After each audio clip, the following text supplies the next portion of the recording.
केंद्रीय कर्मचारियों और पेंशनर्स के लिए एक बड़ी खुशखबरी सामने आ रही है। जुलाई 2026 से मिलने वाले महंगाई भत्ता यानी डीए और महंगाई राहत यानी डीआर को लेकर नए संकेत मिले हैं। अगर ये अनुमान सही साबित होते हैं तो लाखों कर्मचारियों और पेंशनर्स की सैलरी और पेंशन में एक बार फिर बढ़ोतरी देखने को मिल सकती है।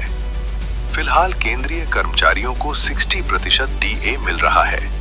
पिछली छमाही में सरकार ने डीए में 2% की बढ़ोतरी की थी, लेकिन अब लेबर ब्यूरो द्वारा जारी ताजा महंगाई आंकड़ों के बाद उम्मीद जताई जा रही है कि इस बार डीए में 3% तक बढ़ोतरी हो सकती है। अगर ऐसा होता है तो कर्मचारियों का डीए बढ़कर 63% हो जाएगा। अब सबसे बड़ा सवाल, इसका ऐलान कब होगा? हालांकि बढ़ा हुआ डीए 1 जुलाई 2026 से लागू माना जाएगा, लेकिन सरकार आमतौर पर इसका आधिकारिक ऐलान सितंबर या अक्टूबर में करती है। यानी कर्मचारियों को सिर्फ बढ़ा हुआ डीए ही नहीं मिलेगा, बल्कि एरियर का भी फायदा मिल सकता है।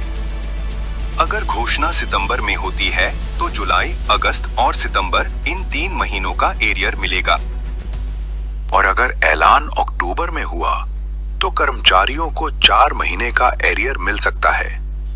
अब बात करते हैं कि 3% बढ़ोतरी का अनुमान आखिर क्यों लगाया जा रहा है। दरअसल अप्रैल 2026 के लिए जारी CPI-IW यानी औद्योगिक श्रमिकों के उपभोक्ता मूल्य सूचकांक का आंकड़ा बढ़कर 149.9 पर पहुंच गया है। इसी CPI-IW के आधार पर डीए की गणना की जाती है। महंगाई के बढ़ते स्तर को देखते हुए विशेषज्ञों का मानना है कि इस बार डीए में लगभग 3% की बढ़ोतरी संभव है। हालांकि अंतिम फैसला केंद्र सरकार ही करेगी और आधिकारिक घोषणा का इंतजार अभी बाकी है। अब आप बताइए, क्या सरकार को कर्मचारियों और पेंशनर्स को 3% से ज्यादा डीए बढ़ोतरी देनी चाहिए?